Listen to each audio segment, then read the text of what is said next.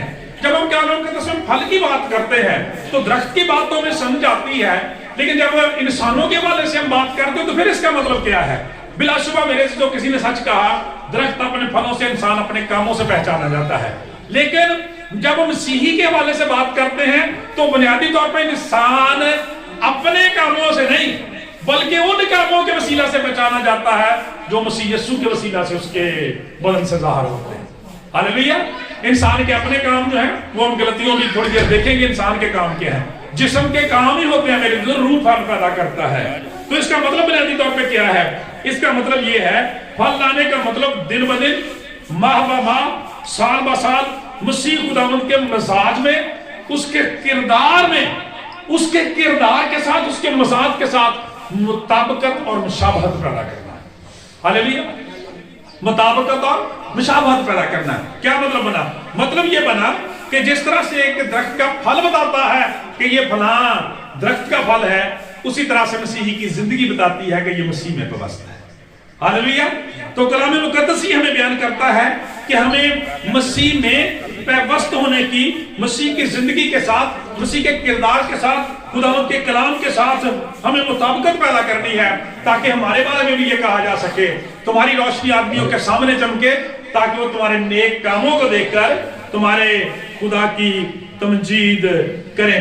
اس لیے میرے عزیزوں، خدا کا کلام یہ بیان کرتا ہے کہ جیسے جیسے ایک زندگی مسیح یسوع کی صورت پر ڈھلتی جاتی ہے، مسیح یسوع کے ساتھ مشابہت پیدا کرتی جاتی ہے، اسی قدر کہا جاتا ہے کہ شخص کی زندگی جو ہے مسیح کے مشابہ ہے اور یہ زندگی پھلدار ہے۔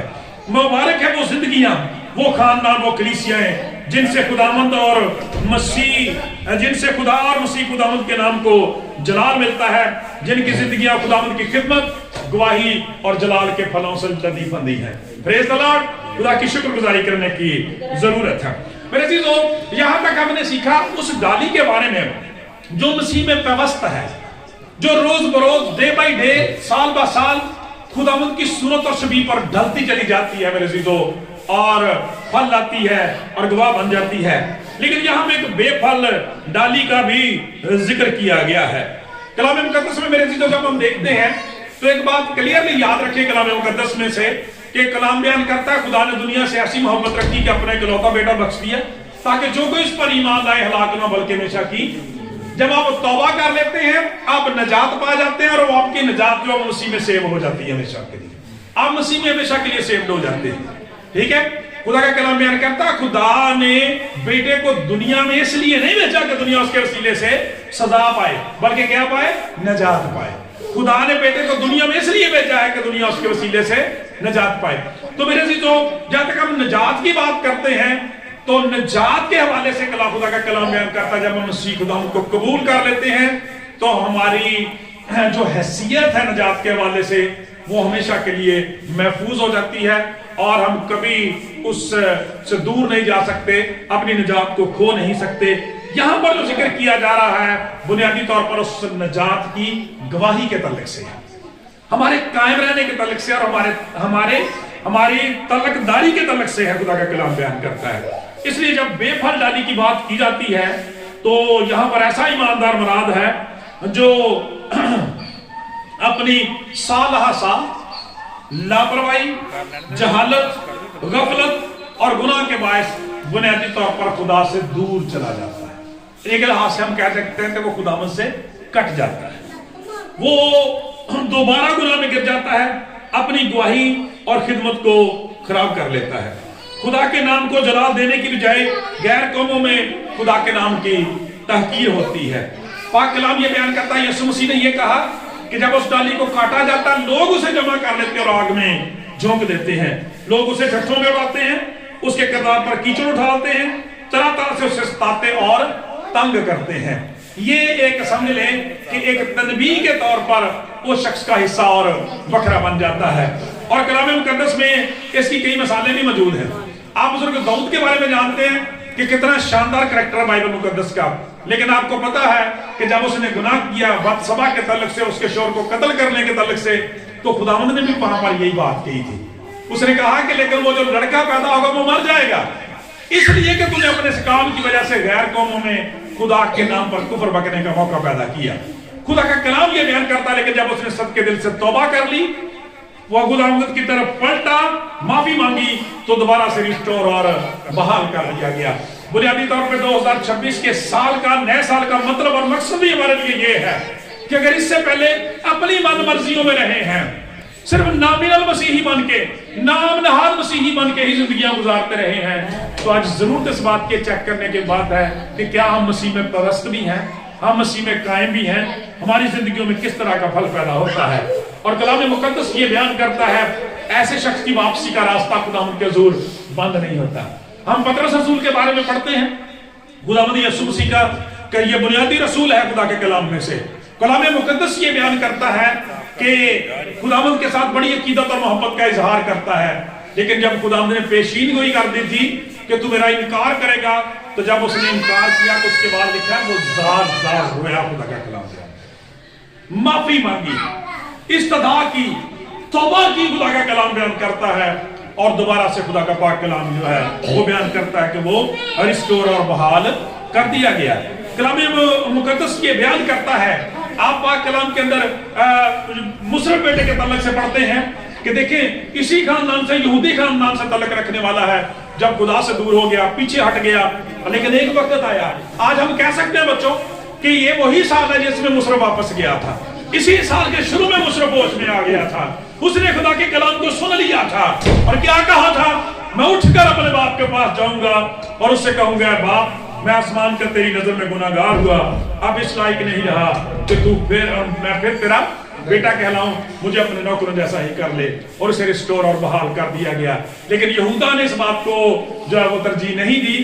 اس کے انجام کے تعلق سے آپ جانتے ہیں کہ خداوند یسوع مسیح نے بڑے دکھ کے ساتھ آنسو بہاتے ہوئے کہا تھا کہ ابن آدم کے حق میں تو جیسا لکھا جاتا ہی ہے, مگر وہ افسوس اس آدمی کے اس کے لیے جس کے سبب سے ہوتا ہے, اگر وہ آدمی پیدا نہ ہوتا تو اس کے لیے بہتر ہوتا. کلام مقدس یہ بیان کرتا ہے میرے عزیزو, ہمارا خدا بہت مہربان خدا ہے, وہ ہماری فکر کرتا ہے. کلام مقدس یہ بیان کرتا ہے, پہلی 2 آیات میں آپ نے پڑھا کہ جو ڈالی پھل نہیں لاتی اسے وہ کاٹ ڈالتا ہے، اور جو پھل لاتی ہے اسے وہ چھانٹتا ہے. اور چھانٹنے کا مطلب ہوتا ہے صاف کرنا، نرانا بھی اسے کہتے ہیں، نیٹ کرنا. کلام مقدس یہ بیان کرتا ہے کہ جو ڈالی پھل لاتی ہے، جو ایماندار خداوند کی طرف جاتا ہے، خداوند کے نام کو جلال دیتا ہے، کلام یہ بیان کرتا ہے خداوند اسے اور توفیق دیتا ہے، اس کی زندگی کو. اور جس طرح سے اس انگور کے درخت کو انگور کی ان بیلوں کو پاک کیا جاتا ہے، صاف کیا جاتا ہے کیڑوں مکوڑوں کو، جیسے نجات دہندہ نے اس دن کہا تھا نا کہ میں تھالا کھول دوں گا، جڑی بوٹیاں دور کروں گا. خدا کا کلام بیان کرتا ہے جیسے آپ دیکھتے ہیں کہ بارش ہوتی ہے، سارے کے ساتھ پیڑ پودے دھل جاتے ہیں، ان کی ساری دھول مٹی جو ہے وہ اتر جاتی ہے، کیڑے مکوڑے جاتے رہتے ہیں، اس کو نیٹ کر دیا جاتا ہے، اور پھر باغبان جو اس کی کاٹ چھانٹ بھی کرتا رہتا تاکہ وہ خوبصورت نظر آئے. ان زندگیوں کا حال ہے جو خدا کے حضور جب آتی ہیں، روح القدس کے مسا کی، انائنٹنگ کی، خداوند کی شفقت محبت کی بارش ہوتی ہے، وہ نئے سال میں پھر نئے بنا دیے جاتے ہیں. ہاللیلویا. ساری کمی کمزوریاں ان کی زندگیوں سے جاتی رہتی ہیں، ساری رکاوٹیں، سارے جوئے اور بندش ان کی زندگیوں سے باغبان توڑتا رہتا ہے، دور کرتا رہتا ہے. اس دن ہم نے کتنا خوبصورت دیکھا تھا کہ وہ ہتھوڑا استعمال کرتا ہے، کلام کا ہتھوڑا، تاکہ ہمارے وہ سخت رویے، بری باتیں جو ہماری زندگی میں پتھر کی طرح سے سخت ہو چکی ہیں، ان کو توڑ دے. ٹھیک ہے. اور خدا کا کلام میرے گھر تلوار کو استعمال کرتا ہے، آگ کلام کی استعمال کرتا ہے تاکہ ہماری زندگیاں نیٹ ہوتی جائیں. لیکن خدا کا خادم بڑی زبردست بات کہتا ہے کہ جو ڈالی بے پھل ہے، خداوند اس سے بھی پیار کرتا ہے، اس کو بھی بھولتا نہیں ہے. یاد رکھیں کلام مقدس میں لکھا ہے کہ مسیح کی محبت، خدا کی محبت کس طرح کی محبت ہے؟ اس چرواہے کی طرح سے ہے کہ جس کی 100 بھیڑیں ہیں، ایک گم ہو گئی ہے تو وہ 99 کو وہ ایک کو اس وجہ سے چھوڑ کے نہیں بیٹھ جاتا کہ 99 تو میرے پاس ہے. لکھا ہے وہ 99 کو چھوڑ کر اس کے پیچھے چلا جاتا ہے. اور جب وہ چرواہا اس کو اٹھا کے واپس لاتا ہے، اپنے دوستوں کو بلاتا ہے کہ آؤ میرے ساتھ خوشی کرو کیونکہ میری کوئی ہوئی بھیڑ مل گئی ہے. خدا کا کلام میرے عزیزوں بیان کرتا ہے کہ اسی طرح سے ایک شخص جو ہے گناہگار جب زمین پر مصرف کی طرح سے، پطرس کی طرح سے، داؤد کی طرح سے توبہ کرتا ہے، تو خدا کا کلام یہ بیان کرتا ہے خدا اپنے بیٹے کے ساتھ، روح القدس کے ساتھ، پاک فرشتوں کے ساتھ، راست بازوں کے ساتھ آسمان پر اس کی نجات کا، بحالی کا اور شفا یابی کا جشن مناتا ہے. ہاللیلویا. آسمان پر خوشی منائی جاتی ہے میرے عزیزو. اس لیے ضرور ہے کہ سال کا یہ پہلا مہینہ ہمارے پاس زمین پر ہی نہیں، آسمان پر بھی خوشی اور شادمانی کا مہینہ بن جائے. ہاللیلویا. زوردار تالیاں خدا کی شفقت، محبت اور مہربانی کے لیے. جو خدا کا ایک خادم بیان کرتا ہے کہ جو لفظ کاٹ دینے کے لیے استعمال ہوا ہے وہ یونانی میں آئرو ہے لفظ، اور اس کا ترجمہ کاٹ دینا جس لفظ کا ترجمہ کیا گیا اس کا مطلب اوپر اٹھانا، ہلانا یا سنبھالنا وغیرہ بھی ہو سکتا ہے. اور اس کا مطلب کیا ہے کہ جو زندگی خداوند سے دور ہو جاتی ہے، خداوند اسے بھی اپنے پاس بلاتا ہے. جس طرح سے وہ ڈالی جو ہو سکتا ہے اندھیرے کی طرف سورج کی روشنی نہ پڑتی، اس کو سورج کی روشنی میں لایا جاتا ہے، اسے پاک کیا جاتا ہے، اسے صاف کیا جاتا ہے، اس کی حوصلہ افزائی کی جاتی ہے. اور مصرف کی طرح سے خدا کا پاک کلام بیان کرتا ہے کہ اس کے لیے اعلان کیا جاتا ہے کہ دیکھو میرا یہ بیٹا کھو گیا تھا، اب ملا ہے، یہ مر گیا تھا، اب زندہ ہوا ہے. خدا کا پاک کلام یہ بیان کرتا ہے کہ خداوند جب اس کو تنبیہ کرتا ہے، اسے سکھاتا ہے، تو پھر خدا کا پاک کلام بیان کرتا ہے کہ اسے جو آگاہی دیتا ہے، تعدیب کرتا ہے. خدا کا کلام یہ بیان کرتا ہے اس کے انجام کی طرف بتاتا ہے کہ اس سے پہلے کہ وہ وقت آئے اسے مستقل طور پر رد کر دیا جائے، چھوڑ دیا جائے. ضرور ہے کہ جب تک وہ مدعی کے ساتھ راہ میں اس سے جلد صلاح کرتا. پریز دی لارڈ. ہاللیلویا. میرے عزیزو یہ ان لوگوں کی بات ہو رہی ہے کہ جو صرف نام کے مسیحی کہلاتے ہیں اور ان کی زندگیوں سے میرے عزیزو کوئی ایسے کام، کوئی ایسی باتیں نہیں ہوتی جن سے پتہ چل سکے کہ وہ بھی خدا کے خاندان میں شامل ہے. اس لیے خدا کا کلام یہ بیان کرتا ہے ہمارا خدا کس قدر رحیم خدا ہے، کس قدر لونگ گاڈ ہے. وہ کبھی کسی کی ہلاکت نہیں چاہتا بلکہ لکھا تمہارے بارے میں تحمل کرتا ہے، اس لیے کہ کسی کی ہلاکت نہیں چاہتا بلکہ یہ چاہتا ہے کہ سب کی توبہ تک نوبت پہنچے. ہاللیلویا. خدا کی شکر گزاری کرے میرے عزیزو. میرے سمیت ہم میں سے کوئی شخص بھی کامل نہیں ہے، کوئی شخص بھی اس بات کا دعوے دار نہیں ہو سکتا. رسول کہتا ہم تو باتوں میں خطا کرنے والے ہیں. اس لیے کتنی خوبصورت بات خدا کے کلام نے پچھلی دفعہ میں سکھائی، کیا بچوں گناہ نہ کرو، اور اگر تم میں سے کوئی گناہ کرے، کسی سے گناہ ہو جائے تو باپ کے پاس ہمارا ایک مددگار موجود ہے.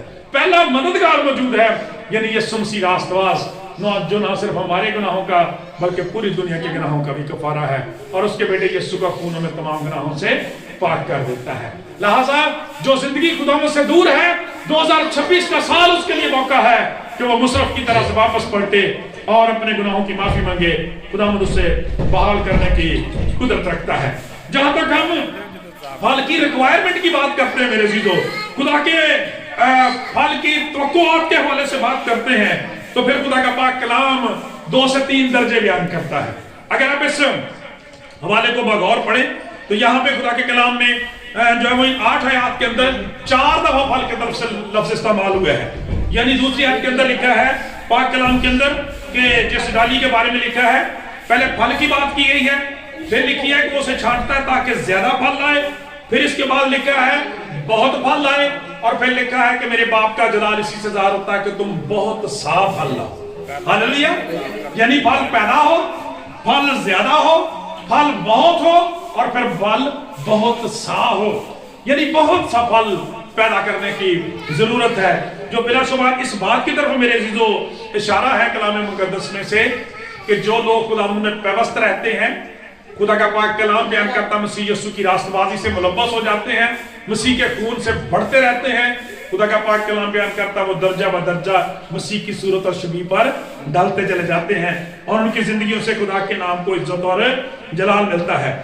اس تعلق سے اگر دیکھیں شروع میں بھی میں نے بات کی تھی کہ اس پھل کا تعلق بنیادی طور پر کس کے ساتھ ہے؟ مسیح کے ساتھ مشابہت پیدا کرنے سے ہے.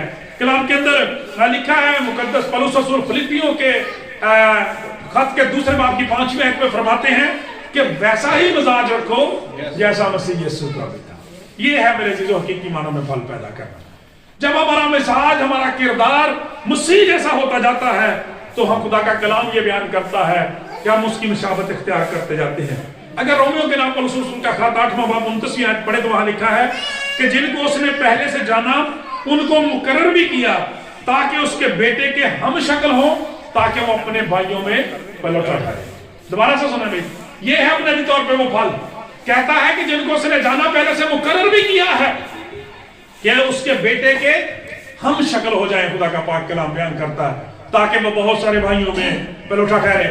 میرے عزیزو آپ کو بڑی زبردست اور میں قابل عمل بات سکھاتے ہیں کہ جب اس تعلق سے میں خدا کے روح سے خدا کے کلام کے تعلق سے سیکھ رہا تھا تو روح القدس نے بڑی زبردست بات سکھائی. انہوں نے کہا کہ بنیادی طور پر جو مسیحی ہوتے ہیں وہ خدا کے حوالے مسیح کے حوالے سے خدا کے ٹوینز ہیں. خدا کے ٹوینز ہیں. ٹوینز سمجھتے ہیں کیا؟ جڑواں بہن بھائی جو ہوتے ہیں, جڑواں بچے جو ہوتے ہیں, سمجھتے ہیں؟ ہم ذرا توجہ سے اس کے بات کو سننا ہے. تو وہ کہتا ہے ہم بھی مسیح کے ساتھ خدا کے ٹوینز ہیں, یعنی ہم مسیح کے جڑواں بھائی اور بہن ہیں, ہم خدا کے بیٹے اور بیٹیاں ہیں. سیکھ رہے ہیں, توجہ سے ذرا اس بات کو دیکھیں. جس طرح سے وہ ٹوینز ہوتے ہیں, جڑواں بچے ہوتے ہیں, آپ نے دیکھا ہے کہ ان میں کوئی فرق نہیں ہوتا. ان کی آنکھیں ایک جیسی ہوتی ہیں, کان ایک جیسے ہوتے ہیں, ہونٹ ایک جیسے ہوتے ہیں, ہاتھ ایک جیسے ہوتے ہیں, پاؤں ایک جیسے ہوتے ہیں. خدا کا کلام بیان کرتا ہے کہ یسوع مسیح کے وسیلہ سے جب ہمیں بھی یہ اعزاز ملا ہے کہ ہم خدا کے بیٹے اور بیٹیاں ہیں تو آج روحانی طور پر ہمیں بھی مسیح کے جو ہے وہ مشابہ ہونے کی ضرورت ہے. آج خدا کا کلام یہ بیان کرتا ہے ان پھلوں کے تعلق سے, راست بازی کے پھلوں کے تعلق سے, کہ جس طرح سے ان بچوں کے سارے اعضاء ایک جیسے ہوتے ہیں اسی طرح سے آج جو مسیح یسوع میں پیدا ہوتے ہیں جب وہ اپنے بڑے بھائی کی مدد ہوتے ہیں تو کلام مقدس بیان کرتا ہے کہ پھر ان کی عقل مسیح کی عقل بن جاتی ہے. ہاللیلویا. اور عقل کے لیے انگلش میں مائنڈ کا لفظ استعمال ہوا ہے کہ ان کا مائنڈ سیٹ اپ جو ہے وہ اپنے بڑے بھائی کی طرح سے بن جاتا ہے جس کے وہ ٹوینز ہیں, جس کے ہم شکل ہیں. خدا کا کلام بیان کرتا ہے. اور میرے چیزوں یہ سب سے بڑی دلیل اور سب سے زیادہ آسانی کے ساتھ سمجھنے والی بات ہے کہ میرا کردار کس کی مانند ہے, میری سوچیں اور خیالات کس کی مانند ہے. چیک کریں ذرا, خدا کا پاک کلام بیان کرتا ہے جو ٹوینز ہیں خدا کا کلام بیان کرتا ہے جیسے ان کے سارے کے جیسے ہوتے ہیں. یہ بیان کرتا ہے کہ مسیح کی عقل, مسیح کا مائنڈ سیٹ اپ جو ہے ایک کرسچن کے اندر ہوتا ہے, وہ مسیح کی طرح سے سوچتا ہے. ہاللیلویا. رسول کہتا ہے ہم میں مسیح کی عقل ہے. We have the mind of Christ in our side. ہاللیلویا. ان کی آنکھیں مسیح کی آنکھیں بن جاتی ہیں, وہ وہی چیزیں دیکھتی ہیں جو مسیح دیکھنا چاہتا ہے. ان کے کان مسیح کے کان بن جاتے ہیں. اور وہی سننا چاہتے ہیں جو مسیح سننا چاہتا ہے. ان کے ہونٹ مسیح کے ہونٹ بن جاتے ہیں. وہ وہی باتیں بولتے ہیں جو مسیح بولنا چاہتا ہے. ان کے ہاتھ دوسروں کے لیے زخم برداشت کرنے کے لائق ہو جاتے ہیں. دوسروں کو دکھ دینے والے نہیں بنتے. ان کے قدم ہمیشہ خدا کے گھر کی طرف جاتے ہیں. خدا کا کلام یہ بیان کرتا ہے, اس لیے رسول یہ بیان کرتا ہے, خدا کا کلام یہ بیان کرتا ہے کہ وہ ڈے بائی ڈے مسیح کی ہم شکل بنتے جاتے ہیں. اور دوسری بات یہ خدا کے پاک کلام کے اندر رومیوں کے خط میں پولس رسول پر ہی بیان کرتے ہیں, جب ہم کلام مقدس میں دیکھتے ہیں 12ویں باب کی دوسری آیت میں کہ اس جہان کی ہم شکل نہ بنیں. اب وہ دوسری ٹہنی ایک طرف آ جائے نا, یہ دوسری ٹہنی جو جدا ہو جاتی ہے وہ کیا بن جاتی ہے؟ وہ مسیح کی ہم شکل نہیں رہتی, وہ دنیا کی سب ٹوینز بن جاتی ہے. وہ دنیا کی ہم شکل بن جاتی ہے. رسول کیا کہتا ہے؟ خدا کے بیٹے مسیح کی ہم شکل بنو, اس جہان کی ہم شکل نہ بنو, بلکہ اپنی عقل یا اپنا مائنڈ سیٹ نیا ہو جانے سے اپنی صورت بدلتے جاؤ, تاکہ خدا کی نیک اور پسندیدہ اور کامل مرضی تجربہ سے معلوم کرتے رہو. اور 2026 کا سال اسی بات کا تجربہ کرنے کا سال ہے میرے عزیزو. آج چیک کرنے کی ضرورت ہے, جیسے ہم نے کلام مقدس میں سے دیکھا ہے میرے عزیزو کہ خدا کا پاک کلام بیان کرتا ہے باپ کی ریکوائرمنٹ یہ ہے, باغبان کی ریکوائرمنٹ یہ ہے کہ جو درخت لگائے گئے وہ پھل پیدا کریں. خدا کی ریکوائرمنٹ یہ ہے کہ وہ کلیسیا جسے خدا کے بیٹے خداوند یسوع مسیح نے اپنے پاک خون سے خریدا ہے وہ خدا کے لیے پھل پیدا کرے. لیکن یہ پھل کس طرح سے پیدا ہوگا؟ تب تک میرے عزیزو نہیں ہو سکتا جب تک ہم خداوند میں پیوست نہیں ہو جاتے. آج ذرا ہمیں چیک کرنے کی ضرورت ہے, جس طرح سے میں نے شروع میں بات آپ سے کی تھی کلام مقدس میں سے کہ وہ پھل کیسے پیدا ہوگا؟ مسیح کے ساتھ پیوست ہونے سے, مسیح کی پیوند کاری کرنے سے, مسیح میں جڑ جانے سے میرے عزیزو.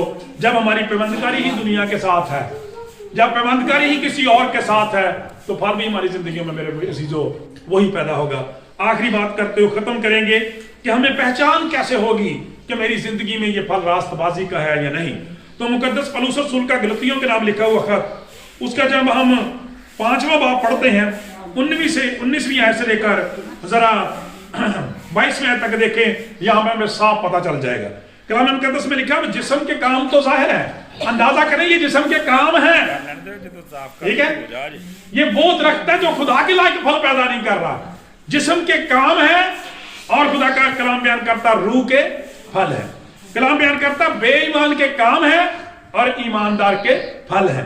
لکھا جسم کے کام تو ظاہر ہیں, یعنی حرام کاری, ناپاکی, شہوت پرستی, بت پرستی, جادوگری, عداوتیں, جھگڑا, حسد, غصہ, تفرقے, جدائیاں, بدعتیں, بغض, نشہ بازی, ناچ رنگ اور ان کی مانی. ان کی بابت میں تمہیں پہلے سے کہہ دیتا ہوں کہ ایسے کام کرنے والے خدا کی بادشاہی کے بارے سے نہ ہوں. جہاں جو حوالہ آپ پڑھ رہے ہیں وہ ابھی ابدی عدالت کا وقت نہیں ہے, وہ آپ کی توبہ کا وقت ہے, بحالی کا وقت ہے. لیکن یہ حوالہ آپ کی الٹیمیٹ جو ہے ججمنٹ جو ہے اس کی طرف اشارہ کرتا ہے کہ اگر ہم اسی لائن پہ ہی رہے, اپنی اصلاح کی نہ, پطرس کی طرح سے, داؤد کی طرح سے, مصعب کی طرح سے واپس نہیں آئے, تو پھر یہ انجام ہوگا. کیونکہ پھل بتائیں گے کہ آپ کا حصہ اور بکھرا جو ہے آگ سے جلنے والی, گندک سے جلنے والی جھیل میں ہوگا. ان کی بابت تو میں پہلے سے کہہ دیتا ہوں کہ ایسے کام کرنے والے خدا کی بادشاہی کے وارث نہ ہوں گے, مگر روح کا پھل. اب یہ دیکھیں وہ پھل ہے جو مسیح میں پیوست لوگوں کے ہیں. روح کا پھل کیا ہے؟ محبت ہے, خوشی ہے, اطمینان ہے, تحمل ہے, مہربانی ہے, نیکی ہے, ایمانداری ہے, حلم ہے, پرہیزگاری ہے. اور آگے بڑی زبردست بات لکھی ہے کہ ایسے کاموں کی کوئی شریعت مخالف نہیں ہے. اور یہ پھل کیوں پیدا ہوتے ہیں؟ جو مسیح یسوع کے انہوں نے جسم کو اس کی رغبتوں اور خواہشوں سمیت صلیب پر کھینچ لیا ہے. وہ مسیح کے ساتھ مصلوب ہو چکے ہیں, وہ مسیح میں مر چکے ہیں. اب وہ زندہ نہیں رہے, مسیح ان کے اندر زندہ ہے. سو میرے عزیزو, آج خدا کے کلام میں سے ہم نے سیکھا ہے کہ خدا کی جو ریکوائرمنٹ پھلوں کے تعلق سے, راست بازی کے پھلوں کے تعلق سے ہے, ہماری گواہی, خدمت اور جلال کے تعلق سے ہے, وہ اس وقت تک ہماری زندگیوں میں پیدا نہیں ہو سکتی جب تک ہم مسیح میں پیوست نہیں ہو جاتے. اور آج خدا کے کلام نے بچوں کے انڈرسٹینڈنگ کے لیے ایک بڑی زبردست بات سکھائی ہے. ہم کس کے ٹوینز ہیں؟ ہاں, ہم یسوع مسیح کے ساتھ ٹوینز ہیں. ٹھیک ہے, تو ٹوینز آپ سمجھتے ہیں نا. تو آج سے آپ نے چیک کرنا ہے, یعنی ہم خدا کے بیٹے اور بیٹیاں جو ہیں